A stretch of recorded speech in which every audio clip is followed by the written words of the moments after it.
The brass bell above the door chimed softly as I entered Harrison's Antiquities and Curiosities, for the first time as its owner. Dust motes danced in the morning sunlight streaming through the Victorian storefront windows, highlighting the maze of display cases, shelves, and carefully arranged furniture that had been my grandfather's life's work for over 50 years. My name is Rachel Chen, and this is the story of how I discovered that sometimes the greatest treasures are hidden in plain sight, if you just know where to look. I still can't believe Dad left you this place, my husband Tom's sister Jennifer said, wrinkling her nose as she followed me inside. She picked up a jade figurine, then quickly set it down when dust coated her manicured fingers. I mean, you're not Egan blood family. I bit back a sharp response, remembering Grandpa Harrison's constant reminder that patience was the most valuable trait an antiquarian could possess.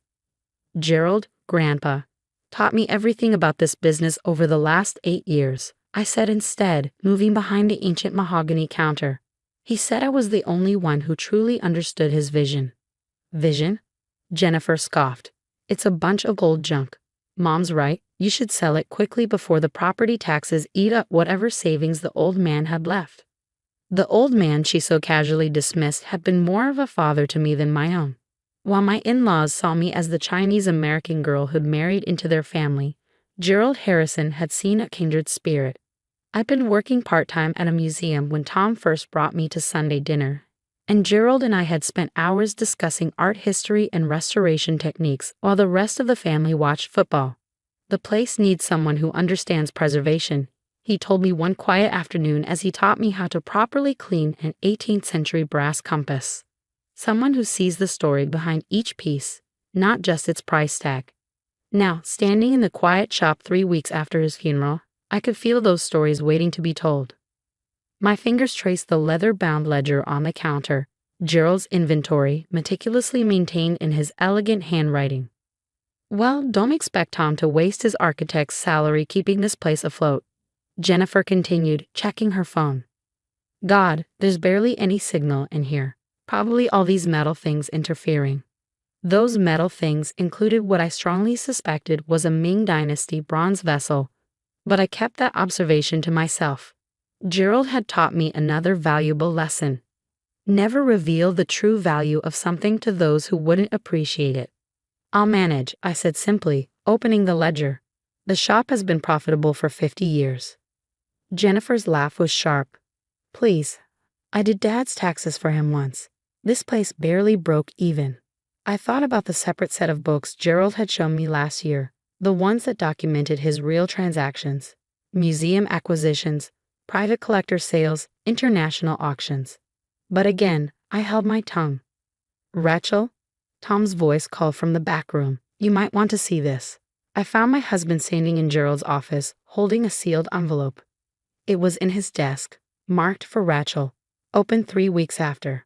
Today marked exactly 3 weeks since the funeral. My hands trembled slightly as I opened the envelope, Gerald's familiar scent of pipe tobacco and leather binding still clinging to the paper. My dearest Rachel, the letter began. If you're reading this, then the timing is finally right. There's something you need to know about the shop, something I've kept secret from everyone, even you. Oh God, please don't let it be debt, Jennifer interrupted, having followed us into the office. Mom will have a fit if he left you a money pit. I continued reading silently, my eyes widening. The collection you see in the shop is only the surface, Gerald's letter explained. The real treasure is hidden in plain sight, cataloged in a way only a true antiquarian would understand. You've been studying my methods for years, you know how I organize things. Use that knowledge. Start with the Ming vessel. Remember what I taught you about imperial marks? My mind raced. Gerald had spent hours teaching me about Chinese imperial reign marks, how to distinguish genuine marks from later copies. The vessel in the front window had what appeared to be a Xwinding mark. But, everything okay? Tom asked, noting my expression. Fine, I said quickly, holding the letter. Just some instructions about inventory management. Jennifer rolled her eyes. Thrilling. Well, I'm meeting Mom for lunch. Don't forget the family dinner tonight, though I'm sure Mom would understand if you're too busy playing with your new junk shop. After they left, I went straight to the Ming vessel. Carefully, I turned it over, examining the rain mark under proper light. There, almost invisible unless you knew what to look for, was a tiny additional character that changed everything. My hands shaking, I pulled out my phone and dialed a number Gerald had made me memorize years ago. Dr. Liu's office, Chinese Antiquities Department, Smithsonian Institution. "Hello," I said, keeping my voice steady. "My name is Rachel Chen. I've inherited Gerald Harrison's shop, and I need to speak with Dr. Liu about a Xuande vessel with an extraordinary marking." There was a long pause. "Gerald Harrison?" Dr. Liu's voice came on the line, suddenly alert. "He mentioned you might be calling. Is it time?" "Yes," I replied, looking around the shop with new eyes. "I believe it is." "Don't move anything," Dr. Liu said quickly. "I'll be there tomorrow morning, and Ms. Chen, don't let anyone else examine the collection before I arrive." I hung up and sat behind Gerald's desk, my mind whirling. The Ming vessel alone, if I was right about its significance, was worth more than the entire shop's apparent inventory. And according to Gerald's letter, it was just the beginning. My phone buzzed. A text from my mother-in-law. "Dinner at 7. Bringing a real estate agent friend to discuss your options for that old shop." I smiled, thinking of Gerald's patient smile whenever the family dismissed his life's work. He taught me well, not just about antiques, but about the value of being underestimated. Tonight's dinner would be interesting indeed. But first, I had a collection to catalog and a grandfather's legacy to uncover. After all, the best treasures are often hidden in plain sight, waiting for the right person to recognize their true value. The Harrison family dining room felt more like a courtroom that evening. My mother-in-law, Elizabeth Harrison, sat at the head of the table like a judge ready to pass sentence, while her real estate agent friend, Marcus, flipped through property listings on his tablet. "The commercial zone there is really developing," Marcus was saying. "If we list the shop quickly, we could get a decent price before the market shifts." I took a sip of wine, thinking about what I'd discovered after that phone call with Dr. Liu. Following Gerald's hints in his letter, I'd spent the afternoon examining key pieces in the collection. Each revelation had been more stunning than the last. "Rachel, dear," Elizabeth's voice cut through my thoughts. "Are you listening? Marcus is trying to help you." "I appreciate the concern," I replied carefully, "but I'm not selling the shop." "Don't be stubborn," Jennifer chimed in. "You've seen the place. It's falling apart. The inventory is worthless." I thought about the worthless inventory I cataloged that afternoon. The Ming vessel was just the beginning. There was a set of Japanese Edo period scrolls hidden in plain sight among more common artworks. A collection of European miniatures that I strongly suspected had once belonged to a royal collection. And most incredibly, a series of ancient Chinese bronze mirrors that, if I was right, would rewrite several chapters of art history. Actually, I started, but Tom squeezed my hand under the table. We'd agreed to wait for Dr. Liu's confirmation before saying anything. "Rachel," Elizabeth leaned forward, her voice dripping with condescension. "I know you enjoyed playing shop with Dad, but this is reality. The property taxes alone are paid through the next 5 years." I finished. Another detail I discovered in Gerald's papers. "That's impossible," Jennifer scoffed. "I did his taxes, remember? The shop barely made enough to." The doorbell rang, interrupting her. Elizabeth frowned. The Harrisons never had unexpected dinner guests. "I took the liberty of inviting someone," I said, standing up. "I hope you don't mind." I opened the door to find Dr. Liu from the Smithsonian, who had apparently caught an earlier flight. She was a small woman with an air of quiet authority that made Elizabeth's attempts at dominance seem amateur. "Mrs. Chen," she nodded. "I hope I'm not too early. After our call, I felt this couldn't wait until morning." "Perfect timing," I smiled, leading her to the dining room. "Everyone, this is Dr. Margaret Liu, Chief Curator of Chinese Antiquities at the Smithsonian Institution." The silence was delicious.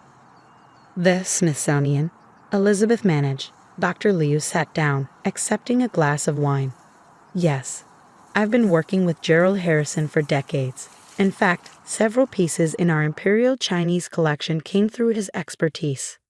"Dad sold things to the Smithsonian?" Tom asked, surprised. "Sold, advised, authenticated." Dr. Liu nodded. "Gerald was one of our most trusted consultants. His eye for genuine artifacts was legendary in museum circles." Jennifer's face had gone pale. But the shop was a perfect cover, I finished. Think about it. What better way to discover genuine artifacts than to run a shop where people thought they were selling ordinary antiques? Dr. Liu pulled out a folder. Mrs. Chen, I've done a preliminary review based on the photos you sent this afternoon. If you're willing, the Smithsonian would like to make an immediate offer on several pieces, particularly the Exuwand vessel and the bronze mirror collection. She wrote a number on a piece of paper and slid it across the table. Elizabeth's wine glass clattered against her plate when she saw it. That can't be right, she whispered. Oh, that's just for the initial acquisition, Dr. Liu said calmly. Once we've authenticated the entire collection. Well, Gerald always said his granddaughter-in-law would know what to do when the time came. I reached into my bag and pulled out Gerald's ledger, the real one, not the public version Jennifer had seen. Grandpa kept 2 sets of books, I explained. The public one showed a modest antique shop. This one. I opened it to the last page, where Gerald had tallied his true inventory. This one shows his real collection. The total at the bottom made Marcus's tablet slip from his fingers. But why? Tom asked. Why keep it secret all these years? Because true collectors don't hunt for profit. I quoted Gerald's words from years of lessons. They hunt for history, for stories, for pieces that change our understanding of the past. Dr. Liu nodded approvingly. Gerald mentioned you were his true successor, not just in knowledge, but in spirit. Elizabeth seemed to have found her voice again. Now wait just a minute. If these things are so valuable, they should stay in the family. We should discuss. They are staying in the family, I interrupted firmly. With a family member, Gerald chose to continue his work. I pulled out the last document, Gerald's final letter to the family, which I found hidden behind his collection notes. Dear Elizabeth and children, I read. If you're hearing this, then Rachel has discovered the truth about my life's work. I know you never understood my passion for old things, never saw beyond the dusty shop front to the treasure trove within. But Rachel did. She saw what you couldn't, that every piece tells a story, that true value isn't just about money, but about heritage, about connecting us to our shared human history. The room was silent as I continued reading. I spent 50 years building this collection, using the shop as both cover and hunting ground. Rachel will continue this work, partnering with institutions like the Smithsonian to ensure these pieces are studied, preserved, and shared with the world. She understands, as you never did, that we don't really own these treasures. We're merely their caretakers for future generations. Jennifer was staring at her plate. Elizabeth seemed to have aged 10 years in the last hour. Tom was looking at me with new understanding. As for the shop, I closed the letter. It stays exactly as it is. A place where ordinary people can connect with history, where new treasures might surface any day, where the past is preserved one piece at a time. Dr. Liu stood up. I should examine the pieces tonight, if you don't mind. The Smithsonian's board is very excited about the bronze mirrors in particular. As we prepared to leave for the shop, Elizabeth suddenly spoke up. All those Sunday afternoons, when you and Dad would talk for hours about art history.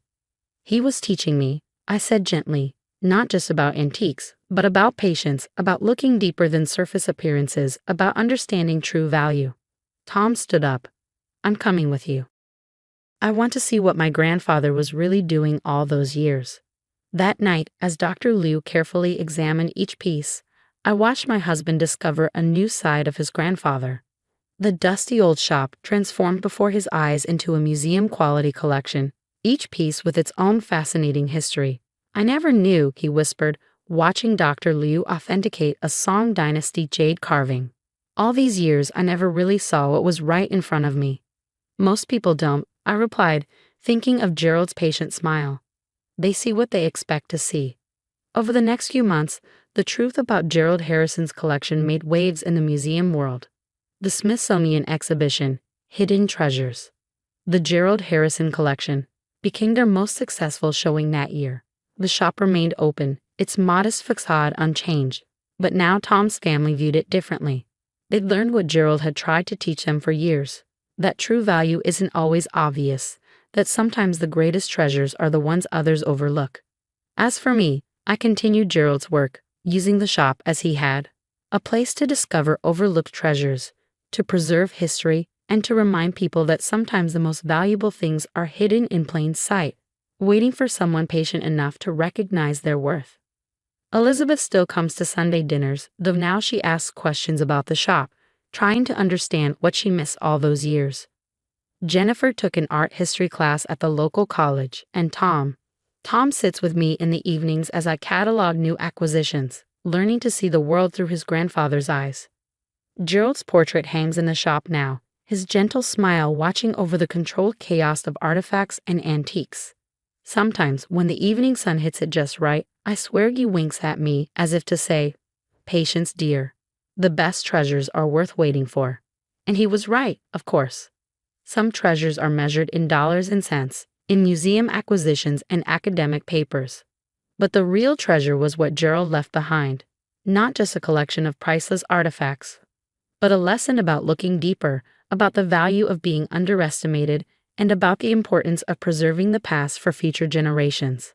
In the end, that was worth more than all the Ming vessels in the world.